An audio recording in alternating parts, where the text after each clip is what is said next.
Merci Madame la Présidente. Madame la Ministre, ma question porte sur le projet de destruction-reconstruction de la tour INSEE située dans la commune de Malakoff, sur ma circonscription. Cela fait maintenant presque une décennie que l'INSEE a quitté sa tour historique dessinée par Serge Lana et Denis Honegger afin de s'installer à Montrouge.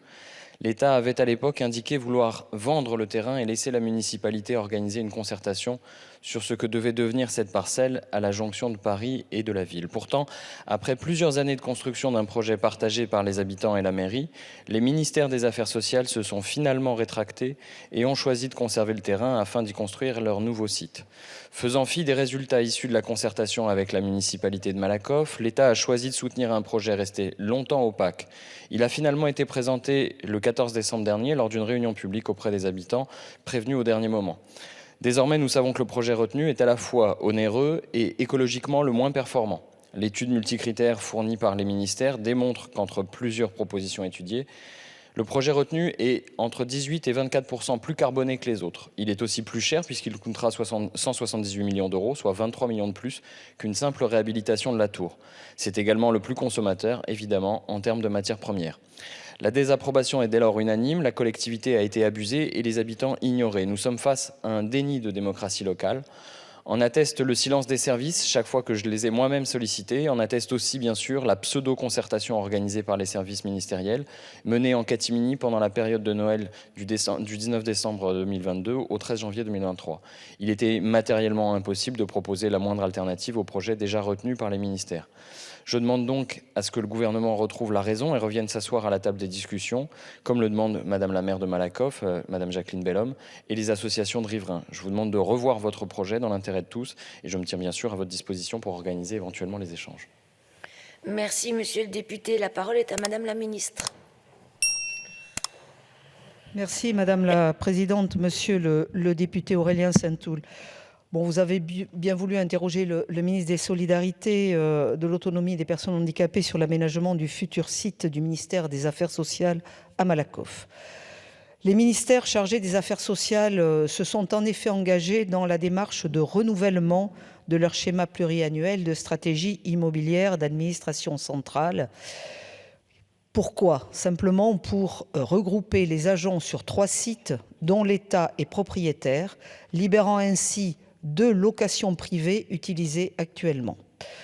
Et l'objectif est triple, donc rationaliser les occupations, maîtriser les coûts d'exploitation et enfin s'inscrire dans une démarche éco-responsable en réduisant de manière significative les consommations énergétiques. Cette démarche de regroupement se traduit par une opération de déconstruction-reconstruction qui sera réalisée sur le terrain de l'État, anciennement occupé par l'INSEE, à Malakoff. Afin de répondre aux inquiétudes exprimées par les collectivités territoriales, l'État a fait évoluer son projet initial avec l'impératif de répondre aux besoins fonctionnels et de sécurité pour les services des ministères qui seront installés sur ce site. Concernant le dialogue avec les habitants de Malakoff et des collectivités voisines impactées par le projet, une concertation a été démarrée fin 2021 sous l'égide de la Commission nationale du débat public et a permis également de faire des propositions pour répondre aux attentes des habitants. Conscient de l'enjeu majeur que constitue ce nouvel aménagement, l'État s'est engagé à poursuivre le dialogue tout au long de la mise en œuvre du projet avec la constitution d'un comité de riverains et la poursuite de réunions publiques. Donc il y a bien une concertation en cours avec les riverains. Cette concertation, bien sûr, se poursuivra. Et enfin, ce chantier respectera une charte environnementale avec un taux de réemploi des matériaux fixé à 80%, ce qui est très conséquent. Et la livraison du bâtiment est envisagée pour début 2027, ce qui permettra une installation des services à l'automne 2027. Tout cela répond bien sûr à des besoins de notre ministère, répond aussi bien sûr à une qualité de travail pour les personnels du ministère et doit répondre également, et je suis en accord avec vous, avec une qualité environnementale pour le site et pour la commune de Malakoff et une qualité aussi de fonctionnement pour tous les riverains et les habitants de cette commune.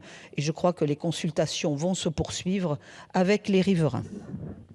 Merci Madame la Ministre, Monsieur le député. Merci Madame la Ministre. Néanmoins, je note plusieurs incohérences. Vous parlez d'une démarche éco-responsable. Le projet retenu est le moins-disant écologiquement. Vous avez mandaté un architecte qui est spécialiste de la réhabilitation. Il est une figure de proue dans le domaine. C'est dommage de ne pas utiliser ses capacités.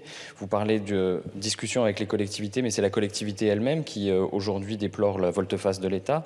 Vous ne mentionnez pas les enjeux d'urbanisme importants pour cette zone, de mixité sociale. Il y a un enjeu pour une école dans la circonscription, dans la parcelle.